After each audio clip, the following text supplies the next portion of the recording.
So welcome back. It's been a long week since we saw you last. We are going to go through what we take with us on all our photography shoots. What's this? Because I thought you were going to laugh at me. You Oh, didn't. right, okay. I didn't laugh at you. So welcome back. It's That's been a all long week since we... That's a good little... Is that alright? Yeah, that's alright, that. Sound? You don't like that? And then I took the piss out of you and said I thought you were going to laugh at me and said I didn't. So let's get into it.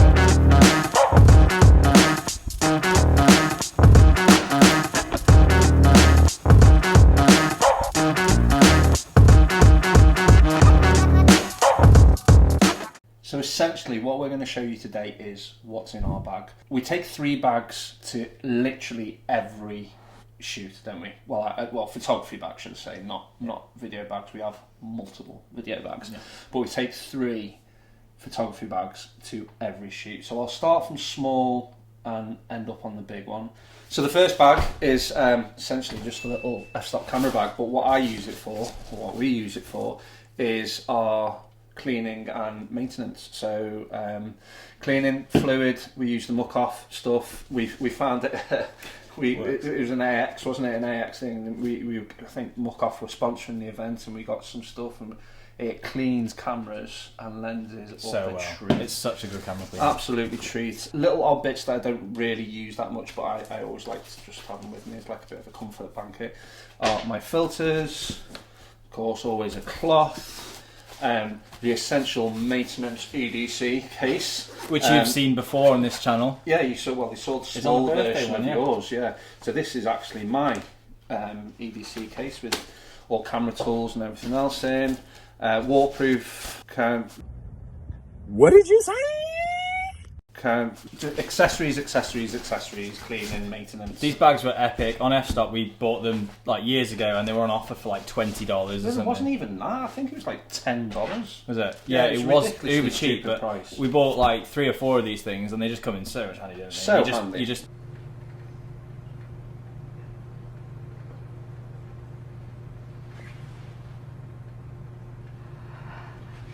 so much handy, don't they? So handy. You just chuck them anyway. So that literally stays with me all the time because I like cleaning my cameras a lot. Yeah. So let's bring out the second bag, Big Blue. Big Blue, he's our biggest f-stop bag. He is. He's our biggest f-stop bag, so go on, do your Let's thing. do it. Let's bring him out.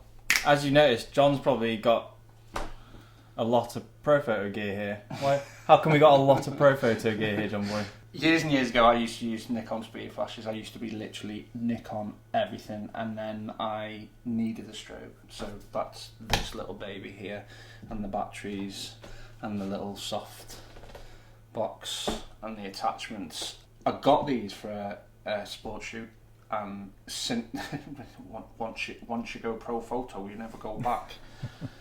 Yeah, so, and also everything syncs to one thing. So this is the little wireless sync remote, the TTL in. You can literally do everything and control everything from this unit. Right. So you can control whether you want it TTL, you can control if you want it manual, it's high sync.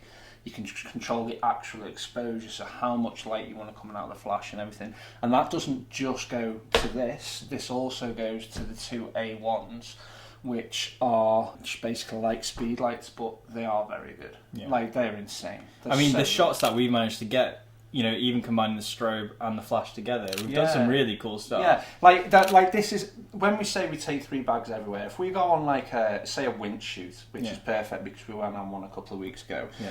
So I take 1 bag, which we'll show you in a minute, with all the camera gear, and literally what I take out of this bag to take with me is my strobe And one of them. and one of those, and that's it.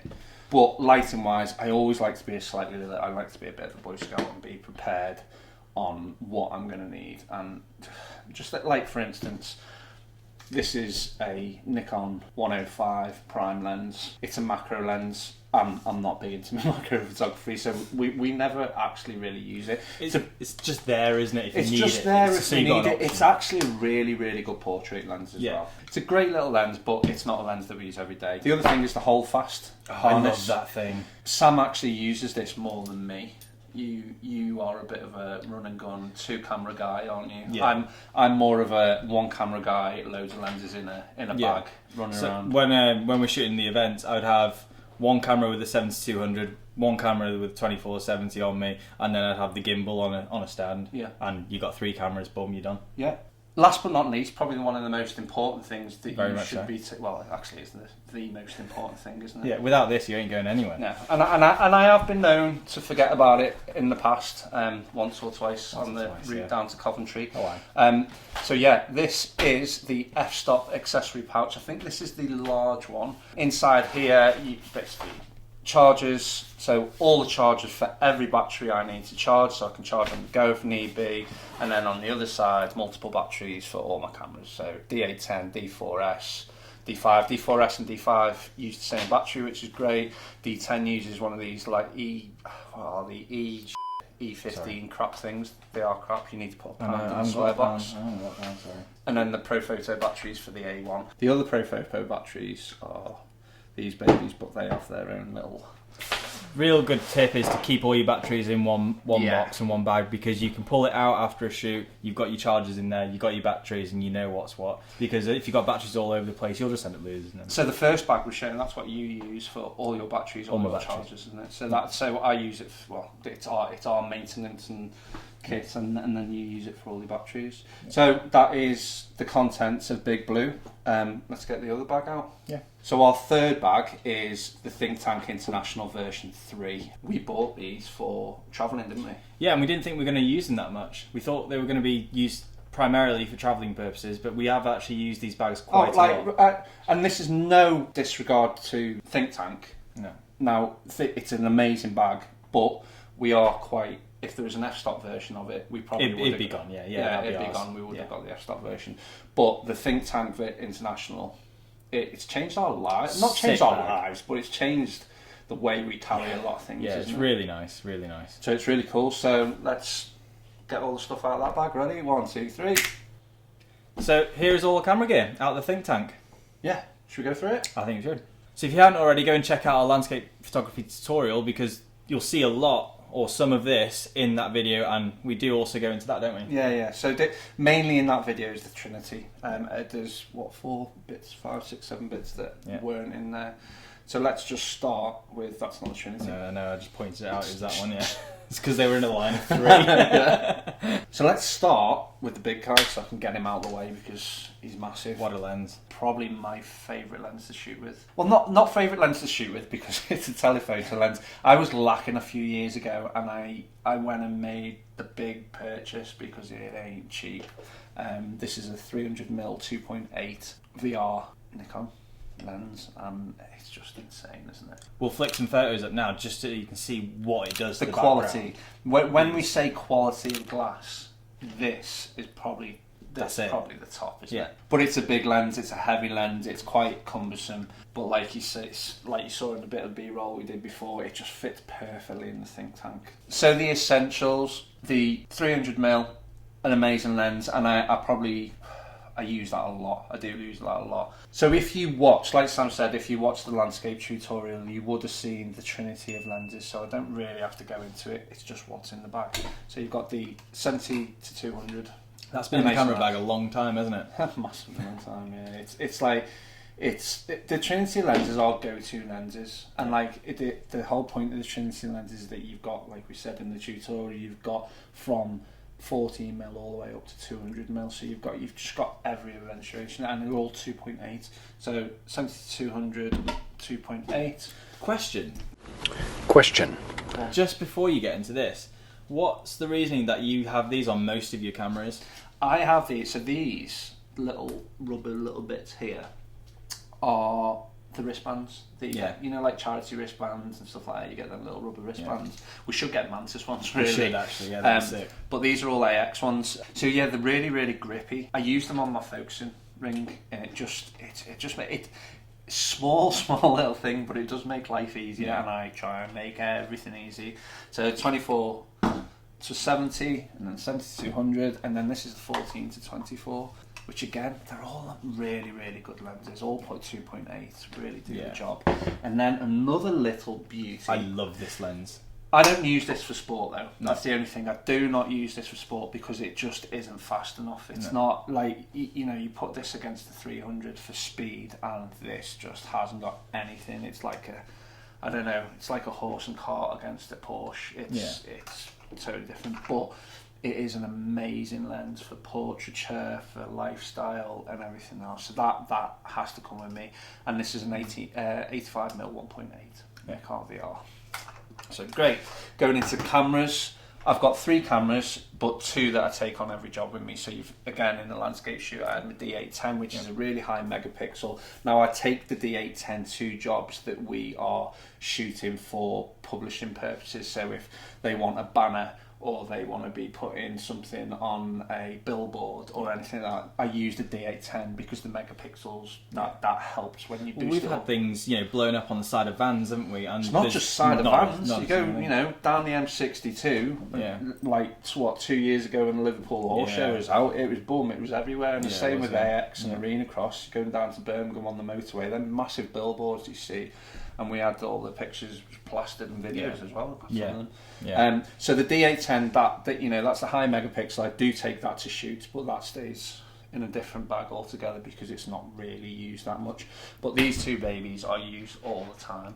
So the D5 is the go-to camera that I use, mainly because it's ISO capability. It's just amazing. But my favourite out of 2 of them is actually the D4S, which I use for other shoots. So we've got a water housing and everything else. This goes in the water housing and that gets used for that.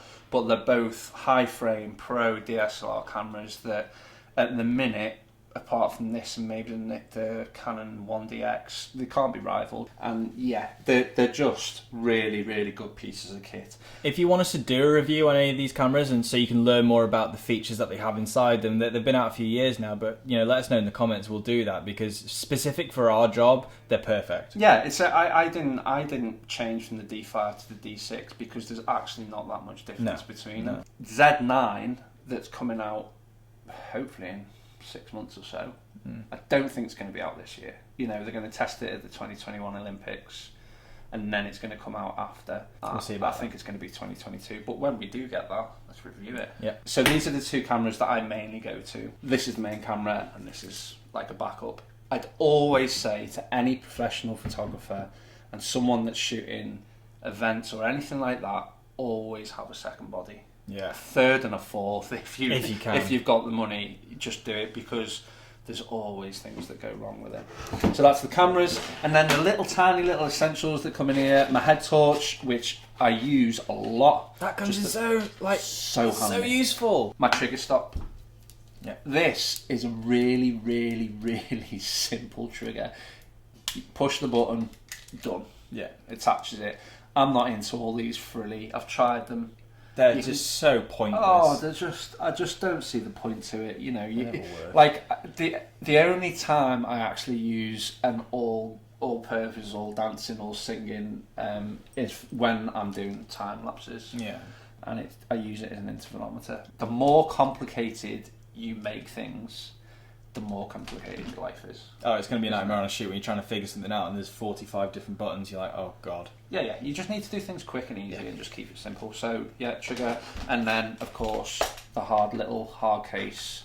You need one of these. I know we say things aren't essential all the time, but these are essential. This is your livelihood. Batteries, of course, they are probably the most important because if you haven't got batteries, your cameras are not working and it's pointless having memory cards. Memory cards, you've got to have multiple memory cards, you've got to have backups of memory cards. Both of these cameras are 2-slot memory cards, so I always back up to another. They're so good, and keeping them safe. And those little cases are waterproof as well. Yeah. It makes all the difference. Like, take one of these with you, and if you can, get something like a NAR box, which you plug your card in and it backs up to an SSD. Just always have your stuff backed up as quick as possible. 100% always have it, and always have multiple. Speaking of backing up as well, we should do a little chat on our hard drives at some point on the channel. Yeah, the G-Tech stuff. Yeah, because they are incredible storage. Yeah, well, I changed from Lacey. And I had multiple Lacey. I had about 6. I've only got about 2 now because I've given them all away. So if you want to know any more about what we've got in the camera bag, just drop a comment down below and we'll get back to you. We can... Yeah, because you might want to see a review on some of these things. Like, we don't feel like we want to review it personally because it's not new. This is not new tech, and we want to try and keep everything to new tech and fresh, don't we? So if you want to hear our opinions, the way we use it, or even if you want to a lesson on how to use the camera or Exactly. whatever, just let us know in the comments and we'll get sorted. There's no stupid comments. Bob them down, there probably No. is, but you know.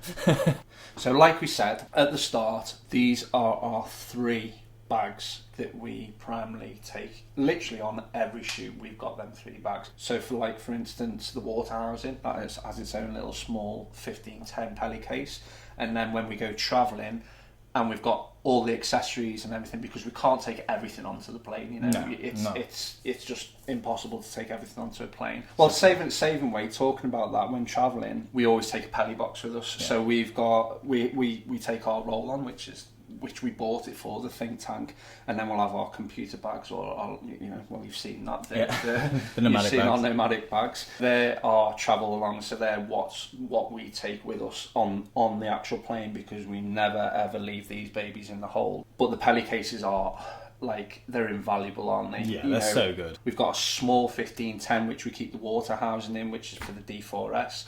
And then we've got a 1620, I think it is, which is a really large pelly case that we stick all our accessories and a bit of clothes in there. Yeah.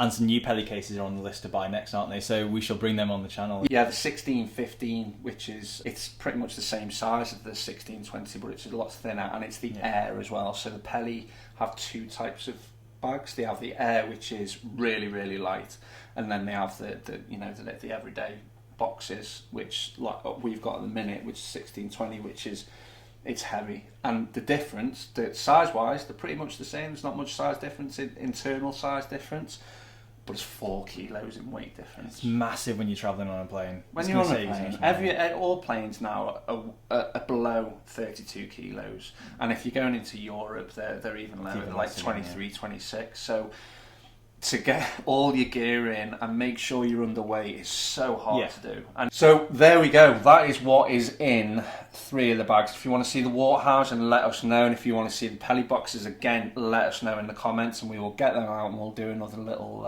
show you what's in the bag, or technically what's in the box. Thanks for coming. Thanks for watching. Subscribe, turn on your notifications, and do all the likes and everything else that we always ask you to do, and you do, so thank you. And yeah, We'll see you on the next one then.